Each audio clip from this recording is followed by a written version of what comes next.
رب اشرح لي صدري ويسر لي أمري واحلل عقدة من لساني يفقه قولي رب زدني علما.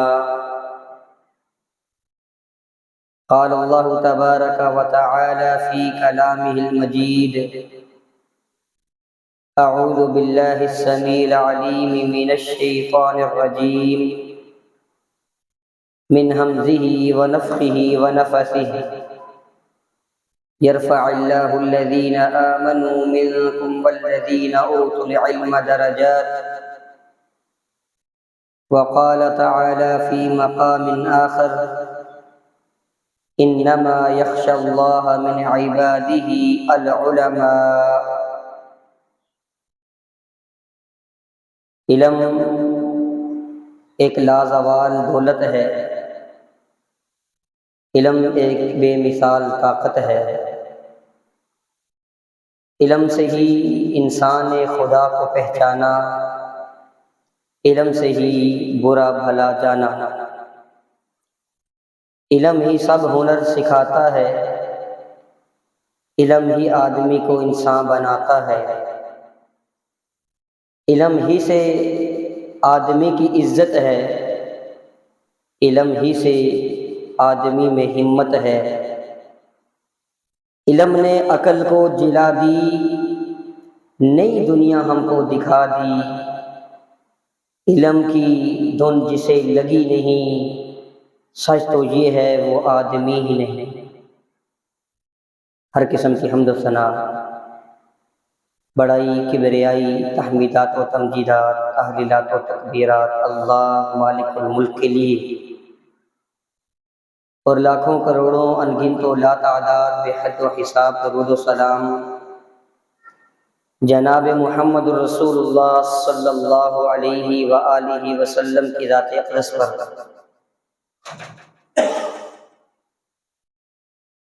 محترم بھائیو، انسان کی تخلیق سے پہلے یہ کائنات موجود تھی. سورج اسی طرح اپنی آب و تاب کے ساتھ چمکتا تھا، آسمان یوں ہی بغیر ستونوں کے بلندیوں پہ کھڑا تھا، زمین آباد تھی، حیوانات قدرت اور فطرت کے نظام کے تحت اپنی زندگی گزار رہے تھے. فرشتے اللہ رب العالمین کی عبادات میں مگن تھے، اور جنات اپنی زندگی اللہ رب العالمین کے بتائے ہوئے طریقے کے مطابق گزار رہے تھے. ہوائیں، فضائیں ایسے ہی چلتی تھیں. غرض یہ کہ کائنات کا سارا نظام انسان کی تخلیق سے پہلے جو ہے ایسے ہی چل رہا تھا. تو پھر محترم بھائیو، ذہن میں ایک سوال پیدا ہوتا ہے، اللہ رب العالمین نے انسان کو پھر پیدا کیوں کیا؟ پیدا کرنے کا مقصد کیا تھا؟ کیوں پیدا کیا گیا؟ پھر اشرف المخلوقات کیوں بنایا گیا؟ تمام مخلوقات سے افضل وہ کیا چیز تھی کہ جس کی بنا پر جنوں اور فرشتوں نے انسان کو سجدہ کیا؟ وہ کیا چیز تھی؟ وہ کیا خوبی اور خصوصیت تھی جو انسان سے قبل، انسان سے پہلے کسی مخلوق کے اندر نہیں تھی؟ محترم بھائیو، وہ خوبی علم کی خوبی تھی. علم انسان سے پہلے کسی مخلوق کے اندر نہیں تھا، کسی مخلوق کے پاس علم موجود نہیں تھا. اللہ رب العالمین نے آدم علیہ السلام کو پیدا کیا اور علم سکھایا. وَعَلَّمَ آدَمَ الْأَسْمَاءَ كُلَّهَا. آدم علیہ السلام کو اللہ رب العالمین نے علم سکھایا، اور علم سکھانے کے بعد اپنی مخلوقات میں سے دو بڑی مخلوقیں ہیں، فرشتے اور جن، ان کے ساتھ انسان کا مقابلہ کرایا، علمی مقابلہ۔ آدم علیہ السلام جیتے اور پھر وہ کہنے پر مجبور ہوئے، قالوا سبحانک لا علم لنا الا ما علمتنا، یا اللہ تو پاک ہے، ہمارے پاس تو محدود علم ہے جو آپ نے ہمیں سکھایا ہے، بس آپ پاک ہیں، آپ کے ارادے، آپ کے مقاصد، آپ کی قدرت کے کرشمے وہ ہماری سمجھ سے بالا تر ہے۔ تو محترم بھائیوں، اللہ رب العالمین نے جب انسان کو پیدا کیا، یہ خالہ کو راستہ دکھانا، ان کو بتاؤ لیڈیز کا انتظام اس طرف۔ آدم علیہ السلام کو جب اللہ رب العالمین نے پیدا کیا، انسان کو اللہ تعالیٰ نے جب پیدا کیا، تو محترم بھائیوں، انسان کو علم سیکھنے کے لیے 5 ذرائع اللہ رب العالمین نے دیے۔ 5 ذرائع سے انسان علم سیکھتا ہے، 5 ذرائع سے۔ پہلا ذریعہ، اور ان 5 ذرائع کو حواس خمسہ بھی کہا جاتا ہے۔ پہلا ذریعہ ہاتھ کے ذریعے علم سیکھا جا سکتا ہے، کسی چیز کو ٹچ کر کے، کسی چیز کو محسوس کر کے۔ اور اسی طرح دوسرا ذریعہ ہے آنکھوں کے ذریعے انسان دیکھ کر علم سیکھتا ہے۔ پھر بڑا ذریعہ ہے کان، سن کر انسان علم سیکھتا ہے۔ چوتھا بڑا ذریعہ جو ہے وہ ناک ہے، سونگھ کر بھی انسان محسوس کر سکتا ہے، علم سیکھ سکتا ہے۔ اور آخری 5واں بڑا ذریعہ جو ہے زبان ہے، سوال کر کے، بول کر انسان علم سیکھتا ہے۔ یہ 5 بڑے ذرائع انسان کو عطا کیے۔ لیکن محترم بھائیوں، یہ 5 بڑے جو ذرائع ہیں، ان سے بھی انسان کما حق کا وہ علم حاصل نہیں کر سکتا تھا۔ پھر ان کے اوپر ایک اور چیز، بڑی چیز جس کو بڑا بنایا، وہ عقل۔ ان 5 حواس خمسہ کے اوپر عقل کو بڑا بنایا۔ ان کے ذریعے جو معلومات فراہم ہوتی ہیں، ہاتھ کے ذریعے جو محسوس ہوتا، زبان کے ذریعے جو بولا جاتا، کان کے ذریعے جو سنا جاتا، آنکھ کے ذریعے جو دیکھا جاتا، ناک کے ذریعے جو سونگا جاتا، یہ ساری کی ساری جو معلومات ان حواس خمسہ کے ذریعے حاصل ہونی تھی، دماغ ان پر سوچ و وچار کرتا ہے، عقل ان پر غور و فکر کر کے علم کے اندر اضافہ کرتی ہے۔ پھر محترم بھائیوں، علم عقل کے ذریعے بھی مکمل طور پر حاصل نہیں ہو سکتا تھا۔ آنکھوں کی بھی حد ہے، ایک حد سے زیادہ وہ نہیں دیکھ سکتی، دیوار کے اس طرف کیا ہے آنکھ نہیں دیکھ سکتی۔ کانوں کی بھی ایک حد ہے، انسان سو جائے نہیں سن سکتا، ذرا سی دور کی بات انسان نہیں سن سکتا۔ عقل کی بھی ایک حد ہے، عقل سے بھی سارے کے سارے مسائل حل نہیں کیے جا سکتے تھے۔ تو پھر سب سے بڑا ایک ذریعہ اللہ رب العالمین نے عقل کے اوپر بھی رکھا، وہ وحی کا ذریعہ۔ وحی، جہاں پر انسان کے حواس خمسہ کی حد ختم ہوتی ہے، وہاں سے عقل کی حد شروع ہوتی ہے، اور جہاں سے عقل کی حد کا خاتمہ ہوتا ہے، ختم ہوتی ہے، وہاں سے وحی شروع ہوتی ہے۔ اور وحی کے ذریعے آنے والا جو علم ہے، یہ یقینی اور حتمی علم ہوتا ہے۔ محترم بھائیوں، آدم علیہ السلام کو جب اللہ رب العالمین نے دنیا میں بھیجا، تو دنیا میں بھیج کر اللہ تعالیٰ نے ارشاد فرمایا تھا، فَإِمَّا يَأْتِيَنَّكُم مِّنِّي هُدًى، جب تمہارے پاس میری طرف سے ہدایت آئے گی، فمن تبع ہدایا فلا خوف علیہم ولا هم يحزنون، تو جو لوگ میری اس ہدایت کی پیروی کریں گے، وہ ہدایت چاہے نبیوں کی صورت میں ہو، کتابوں کی صورت میں ہو، جیسے بھی ہو، جب تمہارے پاس میری ہدایت آئے گی، تم میں سے جو لوگ میری ہدایت کی پیروی کریں گے، میری ہدایت کو مانیں گے، میری ہدایت پر چلیں گے، ان پر کوئی خوف نہیں ہوگا، وہ غمگین نہیں ہوں گے۔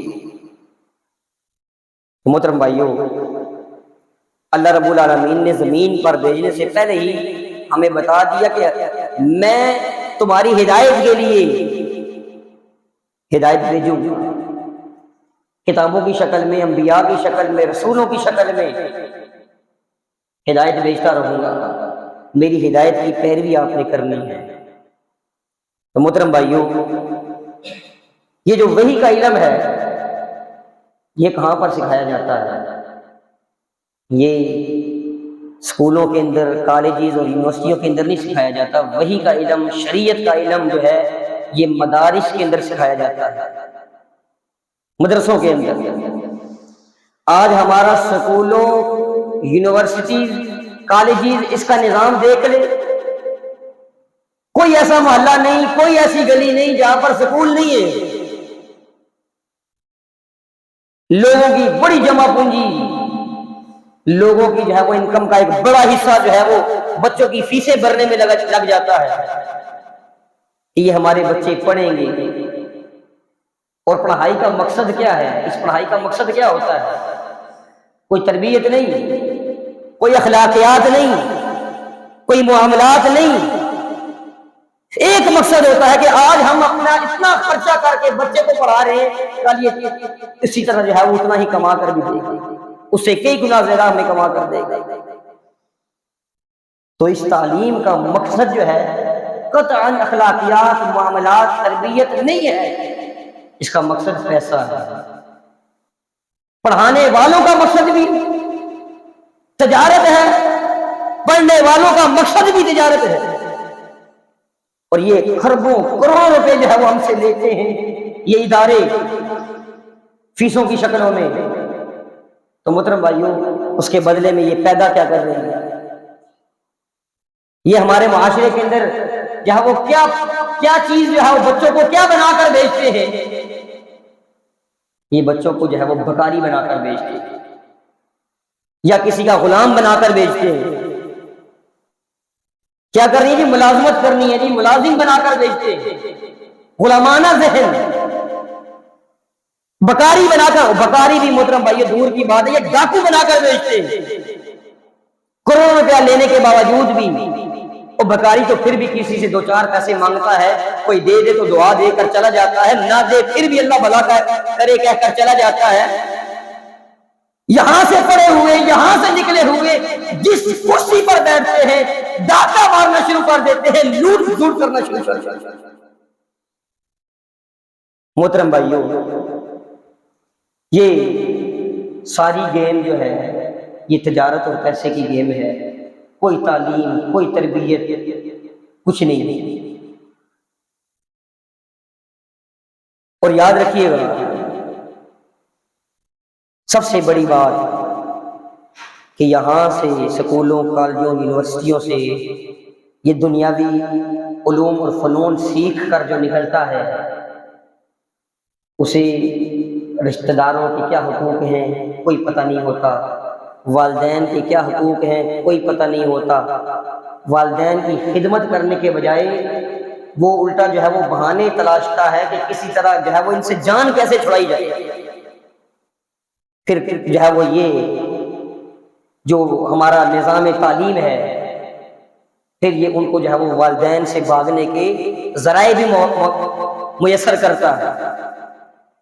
مدر ڈے ان کے سامنے پیش کر دے گا، یہ مدر ڈے ہے، پورے سال میں ایک دن جو ہے وہ مدر ڈے، فادر ڈے، پورے سال کے اندر ایک دن جو ہے وہ والد کے ساتھ اظہار محبت کا دن، اور پھر جو ہے وہ گھر بنا دیے المنازل الشیخوخہ، اولڈ ایج ہومز کے نام سے، کہ جو بوڑھا ہو جائے اس کو اٹھا کر جو ہے وہ اولڈ ایج ہوم میں ڈال دو. پھر جو ہے وہ سال میں مدر ڈے ہو، ماں سے ملنے کے لیے چلے جاؤ. ایک سال میں ایک دن اظہار محبت کے لیے ماں کے ساتھ، سال میں ایک دن جو ہے وہ باپ کے ساتھ اظہار محبت کے لیے انہوں نے جو ہے وہ اس کو قائم کر دیا. یہ نظام کالجز، یونیورسٹیز اور ہمارے سکولوں میں یہ تعلیمی نظام ہے. کوئی اخلاقیات نہیں، ڈاکے، چوریاں، بھائی بھائی کا دشمن ہے، باپ جو ہے وہ بیٹے کا بیٹا باپ کا دشمن ہے، گھر کا امن سکون اور چین جو ہے وہ برباد ہے. اس کے برعکس محترم بھائیوں، ایک اور نظام تعلیم بھی ہے، ایک اور نظام تعلیم جو اگر آپ اپنے بچے کو سکھاتے ہیں، 1 روپیہ آپ کا فیس کے طور پر نہیں لیا جاتا، الٹا آپ کے بچے کو سہولیات فراہم کی جائیں گی، رہائش، کھانا پینا فری. اور آپ کا بچہ اگر وہاں سے پڑھ کر آتا ہے، اخلاقیات اس کے اندر ہوتی ہے، روحانیت اس کے اندر ہوتی ہے، اپنے پرائے کا ادب اور احترام اس کے اندر ہوگا، معاملات ہر لحاظ سے محترم بھائیوں کو پرفیکٹ ہو کر نکلے گا. اگرچہ وہ آپ کو کمائی زیادہ کر کے نہ دے سکے گا، لیکن باقی ہر لحاظ سے وہ بالکل پرفیکٹ ہو کر آئے گا. اور محترم بھائیوں، وہ نظام تعلیم شریعت کا نظام تعلیم ہے، مدارس کا نظام تعلیم ہے. وہاں پر انسان کو اخلاقیات سکھائی جاتی ہے، دینیات سکھائی جاتی ہے، روحانیت سکھائی جاتی ہے، آداب سکھائے جاتے ہیں، علم و ادب کے پردے کر آداب سکھائے جاتے ہیں، پھر تابہ فلک پروازوں کے آداب سکھائے جاتے ہیں. محترم بھائیو، یہ جو مدارس ہیں یہ انسان کو سکھاتے ہیں آپ طاقتور ہیں پھر بھی آپ کسی پر ظلم اور زیادتی نہیں کر سکتے. آپ کے پاس اتھارٹی آ چکی ہے، اقتدار آ چکا ہے، آپ کسی پر ظلم نہیں کر سکتے، کیونکہ آپ نے آگے اپنے رب کو جواب دہ ہونا ہے.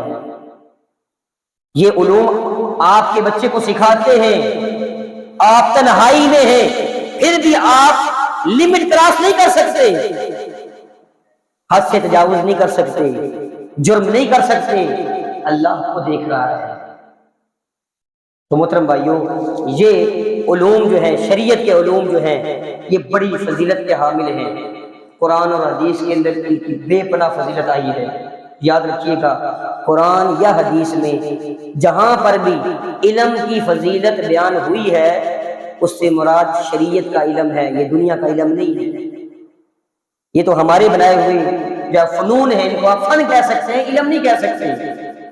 ریاضی اور جو ہے وہ کیمسٹری، بایولوجی، یہ سارے کے سارے فنون ہیں، علم نہیں. علم وہ ہے جو وحی کی طرف سے، اللہ کی طرف سے آتا ہے، وحی کے ذریعے، وہ علم ہے. اور اس کے فضائل کیا ہیں محترم بھائیوں؟ پہلی وحی جب رسول اللہ صلی اللہ علیہ وسلم پر نازل ہوتی ہے اسی میں علم اور ادوات علم کا تذکرہ ہے. فرمایا اقرأ بسم ربک الذی خلق، پڑھیں اپنے رب کے نام کے ساتھ جس نے آپ کو پیدا کیا. پھر آگے جا کے کہا الذی علم بالقلم، جس نے قلم کے ذریعے تعلیم دی، سکھایا.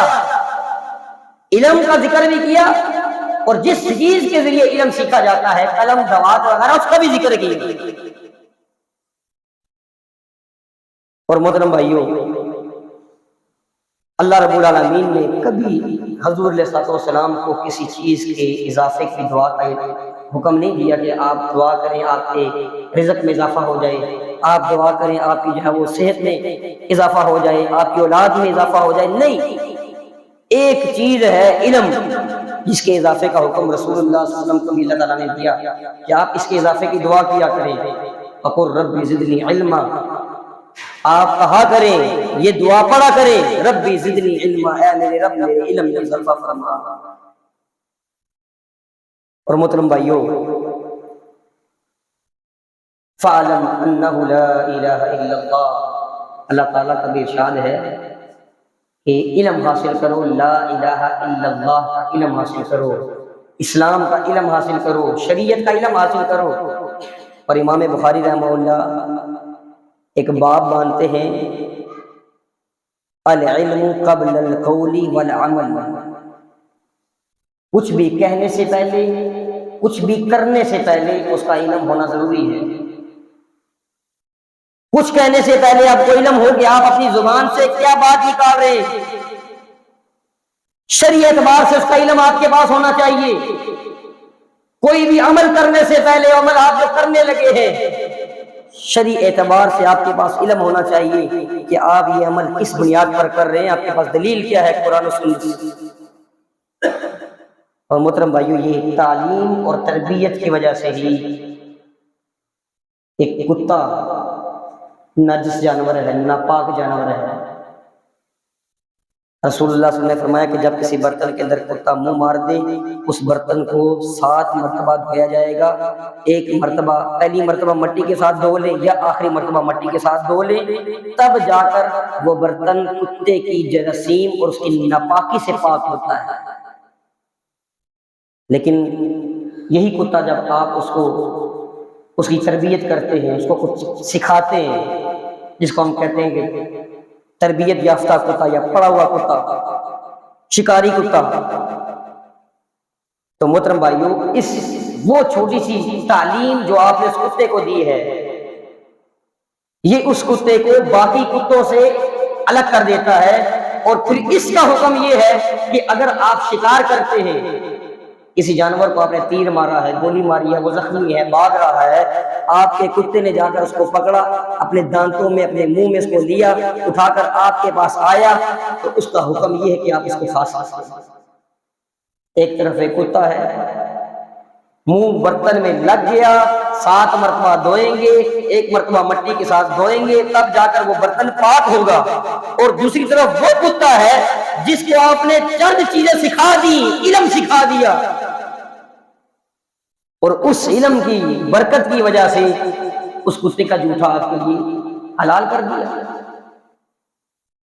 تو محترم بھائیو، اگر ایک انسان ہے، ایک انسان وہ دین کا علم سیکھ جاتا ہے، شریعت کا علم سیکھ جاتا ہے، تو میں اور آپ سوچ نہیں سکتے کہ باقی عام انسانوں سے وہ کتنا اعلیٰ اور عرفہ ہو جاتا ہے، کتنا افضل ہو جاتا ہے، اور کتنا ایک جو ہے وہ بلند مرتبے والا ہو جاتا ہے۔ محترم بھائیو، علم باقی رہتا ہے، مال، دولت، غربت، امیری، فقیری سب ختم ہو جاتے ہیں۔ ایک روایت ہے، ابو ہریرہ رضی اللہ تعالیٰ عنہ اس حدیث کو بیان کرتے ہیں، اور اس سے قبل ابو ہریرہ رضی اللہ تعالیٰ عنہ کی حالت ہم دیکھ لیتے ہیں کہ ان کی کیا حالت تھی۔ ابو ہریرہ رضی اللہ تعالیٰ عنہ واحد وہ صحابی ہیں جو رسول اللہ صلی اللہ علیہ وسلم سے سب سے زیادہ حدیثیں بیان کرنے والے ہیں۔ یہ آخر میں رسول اللہ صلی اللہ علیہ وسلم کی آخری عمر میں مسلمان ہوئے ہیں، لیکن سب سے زیادہ حدیثیں بیان کرنے والے یہ صحابی ہیں۔ کھانے کے لیے ان کے پاس کچھ نہیں ہوتا تھا، لیکن رسول اللہ صلی اللہ علیہ وسلم کے ساتھ دن رات ملازمت اختیار کرنا، رہنا، کہ کوئی دین کی بات مجھ سے رہ نہ جائے۔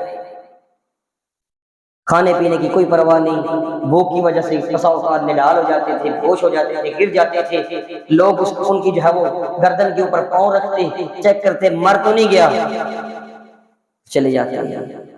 یہ ابو ہریرہ رضی اللہ تعالیٰ عنہ کی حالت تھی، لیکن ان کو پتا تھا آج یہ غربت ہے تو کل نہیں ہوگی، آج یہ پریشانیاں ہیں تو کل یہ پریشانیاں ختم ہوں گی، یہ پریشانیاں نہیں ہوں گی، لیکن اگر آج علم نہیں تو علم پھر کل بھی نہیں۔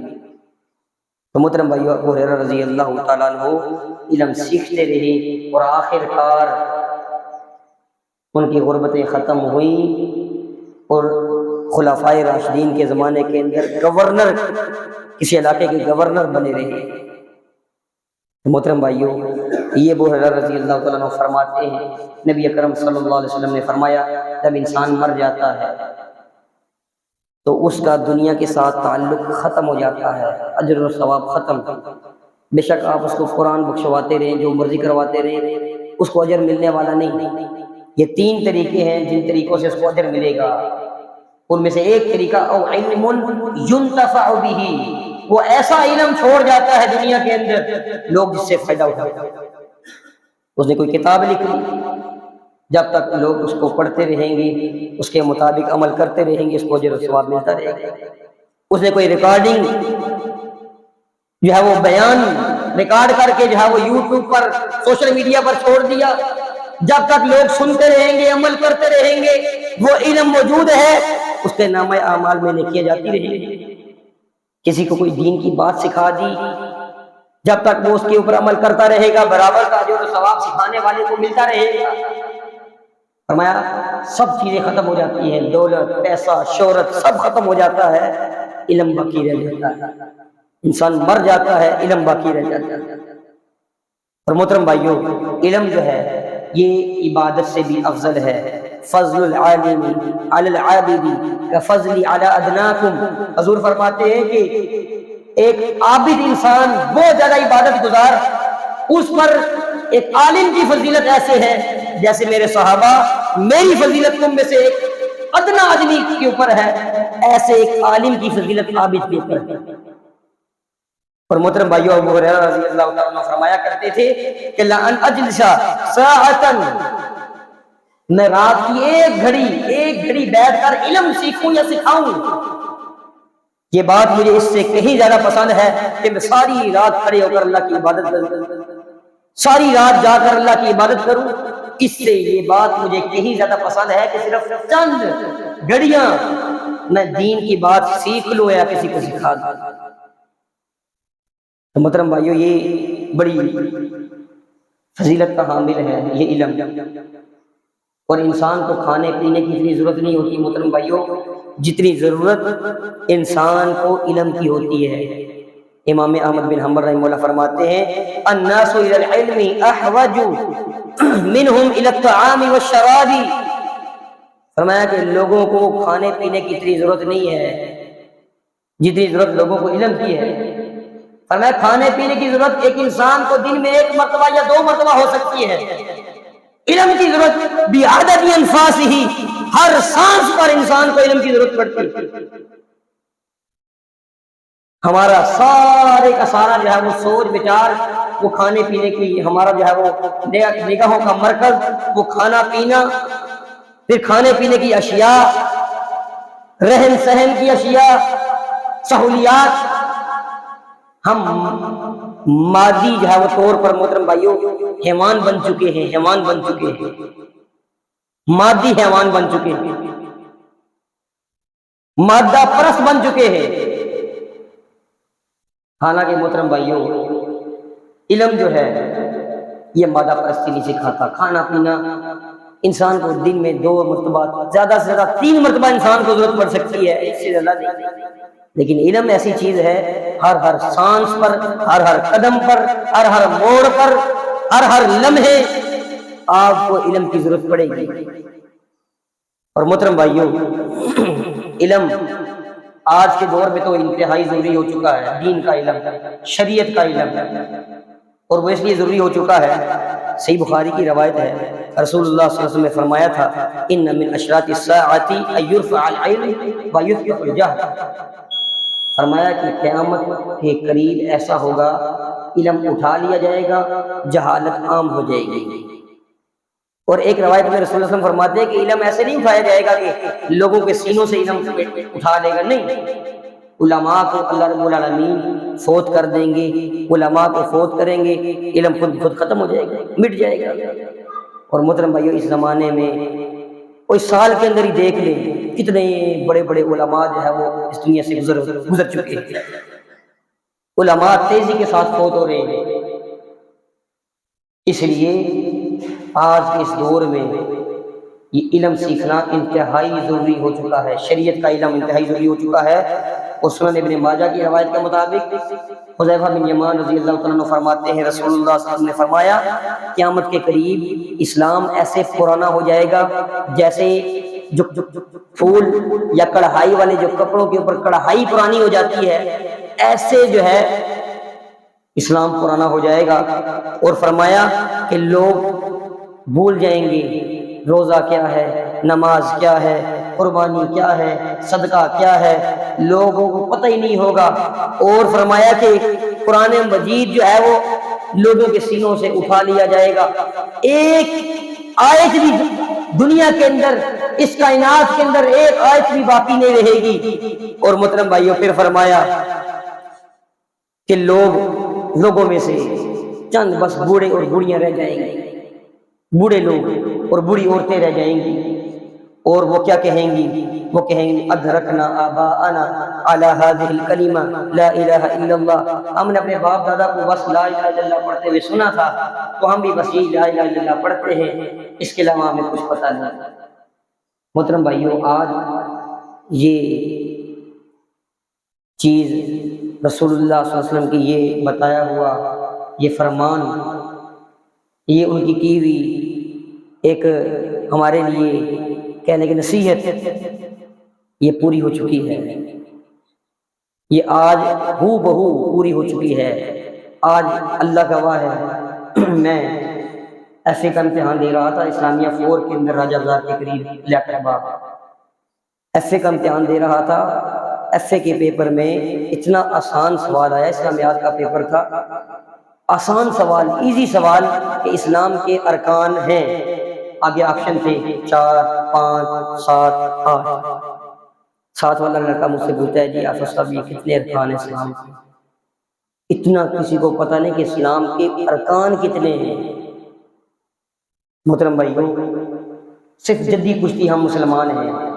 آج کا مسلمان انٹرنیٹ، موبائل، کمپیوٹر کے استعمال سے اچھی طرح واقف ہے، جدید ٹیکنالوجی کا استعمال وہ اچھی طرح جانتا ہے، لیکن محترم بھائیوں شریعت سے وہ نابلد ہے۔ اس کو پتہ ہوگا کہ فیشن کی دنیا میں کیا چل رہا ہے، اس کو پتہ ہوگا کہ جو ہے وہ سیاست میں کیا چل رہا ہے، کھیل کی دنیا میں کیا ہو رہا ہے۔ محترم بھائیوں، فلمی دنیا تک کے اوپر اس کو رسائی حاصل ہوتی ہے، لیکن اگر اس کو علم نہیں ہے تو شریعت کے احکامات کا علم نہیں، اس کو پاکی، طہارت، ناپاکی کے احکامات کا پتہ نہیں ہے کہ کن چیزوں سے انسان ناپاک ہو جاتا ہے، پھر طہارت انسان کو کیسے حاصل کرنی ہے، یہ مسائل اس کو پتہ نہیں۔ طلاق، نکاح کے احکام سے وہ بالکل ناواقف ہے، جنازے کے احکامات سے بالکل ناواقف ہے۔ مولویوں نے اس کو فدو لگایا ہوا ہے جی، اس کے باپ کا جنازہ 30 سیکنڈ کا جنازہ پڑھا کر بس اس کو فدو لگایا ہوا ہے۔ 30 سیکنڈ کا جنازہ کون سا جنازہ ہے؟ آپ گھڑی پر ٹائم لگا کر دیکھ لیں، آج کا مولوی جب جنازے کے لیے کھڑا ہوگا، اللہ گواہ، اللہ کو گواہ بنا کر کہتا ہوں 30 سے 40 سیکنڈ، 40 سیکنڈ سے اوپر کا جنازہ ہوتا ہی نہیں آج، بس 4 تکبیرات، اللہ اکبر اللہ اکبر اللہ اکبر، السلام علیکم ورحمۃ اللہ، یہ جنازہ رسول اللہ صلی اللہ علیہ وسلم کا۔ محترم بھائیوں، ایک مسلمان کو اس قابل ہونا چاہیے کہ وہ اپنی بیٹی کا نکاح، اپنے بیٹے کا نکاح خود پڑھا سکے، اس قابل ہونا چاہیے وہ جماعت خود کروا سکے، اس قابل ہونا چاہیے کہ وہ اپنے والدین، اپنے قریبی رشتہ دار کا جنازہ خود پڑھا سکے، رسول اللہ صلی اللہ علیہ وسلم کی سنت کے مطابق تعلیمات کے۔ تو محترم بھائیوں، یہ چیزیں اگر ہمیں ملنی ہیں تو اللہ کی قسم وہ دینی تعلیمات میں ملنی ہے۔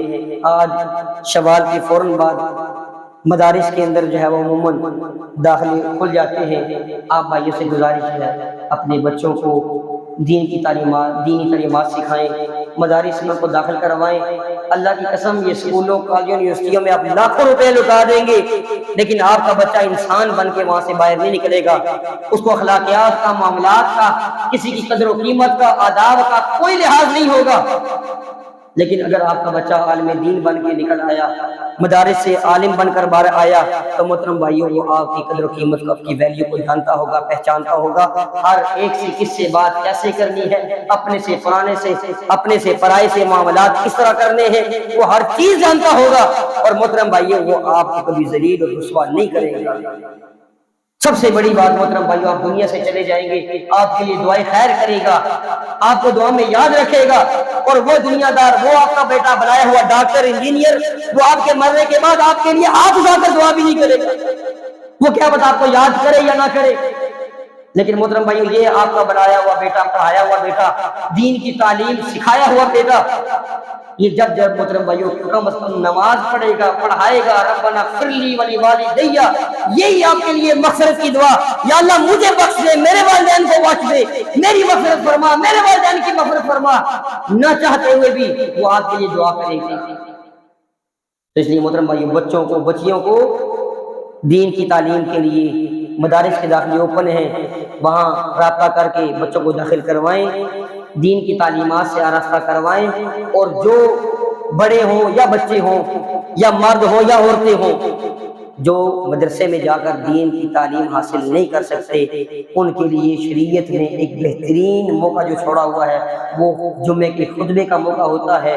محترم بھائیوں، اس جمعے کے خطبے کے اندر جو ہے وہ کوشش کیا کریں، بالکل سٹارٹنگ میں آپ آئیں، یہ ہفتے میں اگر آپ ایک جمعہ جو ہے یہ مکمل شروع سے لے کر آخر تک ایک خطبہ جو ہے یہ مکمل انہماکی کے ساتھ، توجہ کے ساتھ اگر آپ سننا شروع کر دیں، یقین جانیے گا کہ مدرسے میں نہیں آپ جا سکتے تو نہ جائیں، مدرسے میں جا کر تعلیم نہیں حاصل کر سکتے، مجبوری ہے آپ کی، محترم بھائیوں کوئی مسئلہ نہیں، آپ یہی پابندی کے ساتھ سنیں، آپ کو آدھی شریعت کا آدھا علم جو ہے وہ یہیں سے حاصل ہو جائے گا، پریشان ہونے کی ضرورت نہیں۔ تو اس لیے گزارش ہے بھائیوں سے کہ کوشش کریں اپنے بچوں کو مدرسوں میں داخل کروائیں، جو داخل نہیں ہو سکتے، جو نہیں پڑھ سکتے، بڑے ہیں، مجبوری ہے، وہ محترم بھائیوں وہ جمعے کے خطبوں میں سٹارٹنگ میں آیا کریں، شروع سے لے کر آخر تک پورا خطبہ سنا کریں۔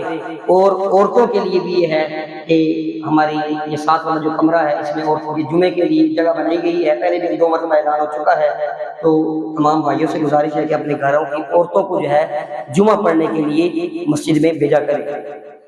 اور ہمیں تعجب ہوتا ہے محترم بھائیوں کہ ہماری عورتیں بازاروں میں جائیں کوئی ایشو نہیں، شادی بیاہ کی تقاریب کے اندر جائیں کوئی ایشو نہیں، لیکن جب عورت کو مسجد میں جانے کی بات کہی جائے جو رسول اللہ صلی اللہ علیہ وسلم کی سنت بھی ہے، صحابیات کی سنت بھی ہے، امہات المؤمنین کی سنت بھی ہے، مساجد میں جانا، وہاں جا کر نماز پڑھنا، تو پھر ہمیں ہماری غیرت جاگ آ جاتی ہے بھی عورت مسجد میں نہیں۔ محترم بھائیو، وہاں پر ہمیں غیرت آنی چاہیے جب عورت بازار میں جاتی ہے، جب عورت جو ہے وہ اس طرح کی شادی بیاہ کی تقاریب کے اندر جو ہے وہ بن ٹھن کر نکلتی ہے، وہاں پر ہمیں غیرت آنی چاہیے۔ جب اللہ کا نام لینے کے لیے، شریعت سیکھنے کے لیے اگر وہ مسجد میں آتی ہے تو حضور صلی اللہ علیہ وسلم نے صاف طور پر فرمایا ہے لا تمنعوا اماء اللہ مساجد اللہ، اللہ کی بندیوں کو مسجد میں آنے سے مت روکو۔ اللہ تعالیٰ سے دعا ہے اللہ تعالیٰ ہمیں سمجھ عطا فرمائے، اللہ تعالیٰ جو کچھ کہا سنا اس پر عمل کرا ہونے کی توفیق عطا فرمائے۔